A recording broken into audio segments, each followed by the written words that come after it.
যারা মেয়েদের পায়ের তলায় থেতলে দেয়, যারা নানান অজুহাতে মেয়েদের দমিয়ে রাখে, যারা মেয়েদের গায়ে হাত উঠায়, তারা কেউ পুরুষ নয়, আবার মানুষও নয়। মেয়েদের নিজের পায়ে দাঁড়ানো এবং নিজের একটা পরিচয় তৈরি করাটা খুবই জরুরি, যাতে তাকে সারা জীবন অমুকের মেয়ে, অমুকের বউ, অমুকের মা এই পরিচয় নিয়ে বেঁচে থাকতে না হয়। সংসার খরচ থেকে প্রতিদিন 10 টাকা 20 টাকা করে জমিয়ে 365 দিনে 2 লাখ টাকা জমিয়ে ফেলুন এই উপায়ে। কুয়াশা ভরা শীতের দিনে মাটির উনুনে রান্না, সেই ব্লগটাই আজকে তোমাদের কাছে আমি শেয়ার করব। নতুন দিনে নতুন আরেকটি ব্লগ ভিডিও নিয়ে হাজির আমি আপনাদের মাঝে। ছোট্ট একটা গ্রাম শীতলকুচি জেলা থেকে বলছি। তো welcome back to my channel. আসসালামু আলাইকুম। তোমরা সবাই কেমন আছো? আমি আশা করি তোমরা সকলে ভালো আছো। আলহামদুলিল্লাহ আমিও ভালো আছি, আর আমার পরিবার পরিজনদের আলহামদুলিল্লাহ আমি ভালোই আছি। আর আমার প্রাণপ্রিয় কলিজা আপু ভাইয়ারা তোমরা সবাই কেমন আছো? আমি আশা করি তোমরা সকলে ভালো আছো। তো বরাবরের মতো না, আজকেও ব্লগটা একেবারে সকাল 5:45 থেকেই শুরু করে দিলাম। তো চলো, আজকে কিছু দোকানের ক্লিনিং ভিডিও আছে, দোকানটা একটু ক্লিন করব। আবার আজকে রেশন আনতে যাব। আজকে আবার ওই মাটির উনুনেই রান্না করব, কারণ আজকে খুব কুয়াশা পড়েছে। তো ভাবলাম যে না, আজকে আমি মাটির উনুনেই মানে কাঠখড়ি হোক বাঁশখড়ি হোক দিয়ে রান্না কি করব, খিচুড়ি, সবজি খিচুড়ি বানাবো আর পোড়া বেগুনের ভর্তা বানাবো। আর রাতের একটু মটন আছে, ফুলকপি দিয়ে বানিয়েছিলাম, আলু দিয়ে, তাই দিয়ে হয়ে যাবে সকালের। তো চলো ব্লগটা ফার্স্ট থেকে লাস্ট অবধি দেখতেই থাকো, আশা করি খুবই ভালোই লাগবে। আর আমার ভিডিওর মধ্যে কোনো না কোনো অংশ যদি তোমাদের ভালো লাগে, তাহলে আমার পাশে থেকে আমার সাথে বন্ধু করতে পারো, খুব সহজেই আমার সাথে ঘোল মিলিয়ে যাবে তোমরা। তো চলো দেখতেই থাকো। তো তোমাদের একটা কথা আমি বলছি, ছেলেও যাবে আজকে স্কুলে, ছেলের স্কুলে অনুষ্ঠান আছে, আর মেয়েও আবার সেলাই করতে যাবে, কারণ মানে আমার মেয়ে যে স্কুলে টেন্ডার পেয়েছে, তো সেই টেন্ডারের আরও একজন সাথী আছে। তো মেয়ে তো এখন আর কি ওই টেন্ডারের কমপ্লিটে পরের বছর থেকে ও একাই নেবে। তো এবছরে একটু শেখার বাকি আছে, তো সেই জন্য মেয়ে আর কি পার্টনারে করতেছে। তো মেয়ে সেলাই করতে যাবে, সেই জন্য আমাকে সকালে উঠেই রান্না সারতে হয়। তো আজকে কুয়াশা ভরা দিন, তো ভাবলাম যে না, খিচুড়ি বানাই। খিচুড়ি খেলে একটু শরীরটাও গরম থাকবে, কাজে এনার্জি ভালো থাকবে।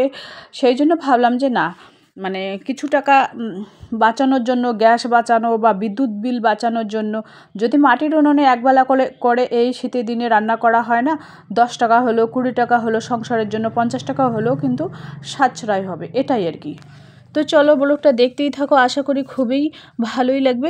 সংসার খরচ থেকে প্রতিদিন 10 টাকা 20 টাকা করে জমিয়ে 365 দিনে 2 লাখ টাকা জমিয়ে ফেলুন এই উপায়ে। আর কুয়াশা ভরা শীতের দিনে মাটির উনুনে রান্না। দুনিয়াটা বড়ই স্বার্থপর, টাকা ছাড়া কেউ কাউকে দাম দেয় না। টাকা যে জীবনে কতটা মূল্য, তা কিন্তু আমরা সবাই অনেক ভালোভাবেই জানি। টাকা ছাড়া জীবন বেকার, যে কোনো জীবন হোক না কোনো বেকার। তাই অবশ্যই টাকা জমিয়ে রাখতে হবে। কোনো বিপদে পড়লে দেখবেন কারো কাছে টাকা চাইলেই না করে দেবে, চাইলেই না করে দেবে। তখনই আমরা বুঝতে পারি জীবনে বেঁচে থাকতে গেলে টাকার গুরুত্ব কতটা। বিপদ আপনাদের জন্য একটু মানে আপনারা যদি নিজের জন্য টাকা না জমান, বিপদ আপদের জন্য একটু করে কিন্তু টাকা জমিয়ে রাখতে পারেন, রাখা উচিত। প্রত্যেকটা জায়গায় কিন্তু টাকা ছাড়া জীবন চলে না। যার টাকা আছে সে অনেক বেশি ভালো আছে, সমস্ত আশা স্বপ্ন পূরণ করতে পারে। আর যার টাকা নেই, শুধু মনের আশা মনেই থেকে যায়। তো আমরা যদি সবাই বুদ্ধি খাটিয়ে চলার চেষ্টা করি, আমরা যদি একটু করে টাকা 10 টাকা 20 টাকা করে জমিয়ে রাখার চেষ্টা করি, তাহলে কিন্তু আগামী দিনে আমাদের ভবিষ্যতে কোনো অসুবিধা আসবে না। মানে বড় এই ছোট 10 টাকা 20 টাকা করে জমিয়ে এই এই 10 টাকা 20 টাকাই একদিন কিন্তু বড় অ্যামাউন্টে আকার ধারণ করবে, অনেক বড় আকার ধারণ করবে। তো আমরা ওখান থেকেই চাইলেই সেই টাকা দিয়ে নিজের স্বপ্নগুলো পূরণ করতে পারি। মেয়েদের বিয়ের আগের জীবন আর বিয়ের পরের জীবন অনেকটা পার্থক্য আছে। আমরা আমরা যে বেলায় যেগুলো বেশি পছন্দ করি, মানে আমরা মেয়েবেলায় যেগুলো বেশি পছন্দ করি, বিয়ের পর আমাদের জীবন থেকে একেবারেই হারিয়ে যায় সেইগুলো পছন্দের জিনিস। আর এটাই কিন্তু সত্যি, এটাই বাস্তব। তো ভবিষ্যতে নিরাপত্তার জন্য টাকা সঞ্চয় করা একটা বুদ্ধিমানের কাজ। সঞ্চয়কে অভ্যাসে পরিণত করলে জীবন খুব সুখের হবে। আর একটা কথা তোমাদের বলছি, ভালোভাবে সংসার করতে গেলে আপনার কাছে যাই থাকুক না কেন অন্তত বুদ্ধিটা থাকতে হবে। বুদ্ধি থাকলে আপনি যে কোনো পরিস্থিতিতে মানিয়ে গুছিয়ে নিতে পারবেন। আর সংসারের মানুষগুলো অনেক ভালো থাকবে। যতই হাজব্যান্ডের ইনকাম কম হোক বা বেশি হোক, যদি আপনি বুদ্ধি করে চলতে পারেন, একটা সংসারে অনেক বেশি ভালো থাকা যায়। মাস শেষে টাকা নিয়ে টানাটানি সমস্যার মধ্যে পড়েন, তাহলে জেনে নিন এই আমার কথাগুলো। কারণ আমি কিন্তু সবাইকে ভালো উপদেশ দিই। আমার ব্লগের মধ্যে সব সময় আমি ওই সাংসারিক কথাগুলো তোমাদের কাছে তুলে ধরার চেষ্টা করি। আর তোমরা ভাবতেই পারবেন, তোমরা ভাবতেই পারবেন যে 10 টাকা 20 টাকা করে জমিয়ে কতদিনে কি হবে।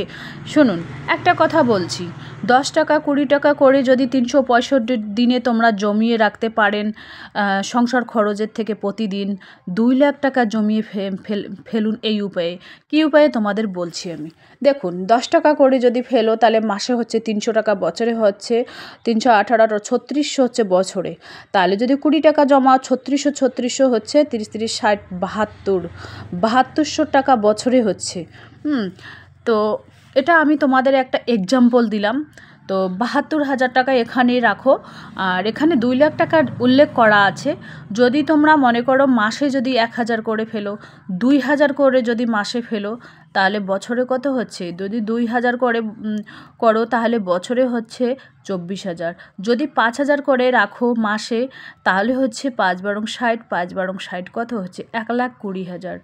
যদি তোমরা 10,000 করে, যাদের মনে করো ইনকাম 20,000 বা 25,000, তারা কিন্তু মাসে 10,000 টাকা অ্যামাউন্ট রাখতেই পারো ব্যাংকে বা প্লাস্টিকের ভাড়ে হোক বা মাটির ভাড়ে হোক।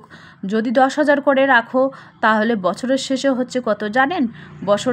বছরের শেষে হচ্ছে 1,20,000, 1,20,000, 2,40,000, 2,40,000। আরও যদি ওখানে টুকিটাকি 10 টাকা 20 টাকা করে রাখো, তাহলে কিন্তু 2,40,000 কথা আমি বাদে দিলাম। এখানে 2 লাখ টাকার কথা যেহেতু উল্লেখ আছে, 40,000 বাদে দিলাম আরও। কারণ 10,000 যদি তোমরা রাখতে না পারো, 8,000ও রাখতে পারো, আবার 7,000ও রাখতে পারো। দেখুন, একটা মধ্যবিত্ত পরিবারের একজন পুরুষ কিন্তু কমসে কম 15 থেকে 20,000 ইনকাম করতে পারে সহজে, খুব সহজে। যে কোনো ব্যবসায় হোক না, ধানের ব্যবসা হোক আর তামাকের ব্যবসা হোক, যে কোনো ব্যবসার ক্ষেত্রে কিন্তু মধ্যবিত্ত পরিবারের থেকে 15, 20, 25,000 তো হাইয়েস্ট করতেই পারো। তো ওখান থেকে চাইলে না 7,000 হোক, 8,000 হোক বা 10,000 হোক, যদি এভাবে তোমরা অ্যামাউন্টটা মাসে মাসে একটু তুলে রাখার চেষ্টা করো, মাসের প্রথমেই ব্যাংকে রাখতে পারো, তাহলে কিন্তু বছর শেষে তোমাদের ওই 10 টাকা 20 টাকা করে জমিয়ে অনেক কিছু হবে। 10 টাকা 20 টাকা তো আমি এক্সাম্পল দিলাম, যাদের একেবারে নেহাত পক্ষে নেই, আমি মধ্যবিত্তদের কথা বলছি, এখানে ধনী ব্যক্তিদের কথা বলছি না। ধনীরা তো যারা চাকরিজীবী, যারা ভালো ইনকাম করে, মোটা ইনকাম করে, তাদের তো 40,000, 50,000, 60,000 এরকম একটা ইনকাম আসে। আমি কিন্তু এখানে মধ্যবিত্তের কথাই উল্লেখ করেছি, আদার্স অন্য কোনো ধনী ব্যক্তির কথা উল্লেখ করতেছি না। যেহেতু আমাদের হিসাব করেই চলতে হবে। একবেলা যদি ডাল সিদ্ধ খাও, একবেলা যদি আলু সিদ্ধ খাও, তাতে কিন্তু আমরা মরে যাব না। তাতে আবার শরীর সুস্থ থাকবে, ভালো থাকবে। আর 3 বেলায় যদি মাছ মাংস তেল ঝাল মশলা দিয়ে সবজি মাখিয়ে চাকিয়ে ভাত খাও, তাহলে ভিতরটা তোমার মানে একেবারে জং ধরে যাবে। জং ধরে বলতে অনেক রোগ ব্যাধির সৃষ্টি হবে। তেল মশলা ঝাল একটু কমে খেতে হবে, মিডিয়ামভাবে খেতে হবে। আমার বাসায় কিন্তু আমি তেল মশলা ঝাল কিন্তু আমরা মিডিয়ামভাবে খাই, বেশি উচ্চ ধাপেও খাই না। যদি বেশি করে কোনো দিন মাংসের মধ্যে তেল দিই তাহলে হাজব্যান্ডের আমার পেট খারাপ ধরবে, নাহলে কোনো সমস্যা হবে। কিন্তু আমরা যেভাবে আর কি সংসারটা ম্যানেজ করি সেভাবেই আর কি রান্নাবান্না করি। আর অন্যখানে যদি আমরা খাই তেল ঝাল মশলা, তো একবেলা কোনো ব্যাপার না, 2-3 বেলা খেলেই কিন্তু একটা শরীরের একটা সমস্যা হবে। শরীরটাও তো একটা মনে করে ইঞ্জিন, তাই না? যেমন আমরা উপরের থেকে আমরা নিজেকেই সব সময় ক্রিম পরিষ্কার রাখি, ফেস ওয়াশ দিয়ে মুখ ধুই, মানে অ্যালোভেরা জেল রাত্রিবেলা আমি মাখি। আবার কোথাও গেলে লোটাস সানস্ক্রিন মেখে আমি যাই রোদের মধ্যে, যাতে স্কিনটা ভালো থাকে। তো বাইরেটাই আমরা কিন্তু ঝকঝক চকচকে করে রাখি, নিজেকেই পরিপাটি করে রাখি। তো আমাদের চেষ্টা কি আমরা ভেতরটাকেও আমরা পরিষ্কার পরিপাটিভাবে রাখার চেষ্টা করব।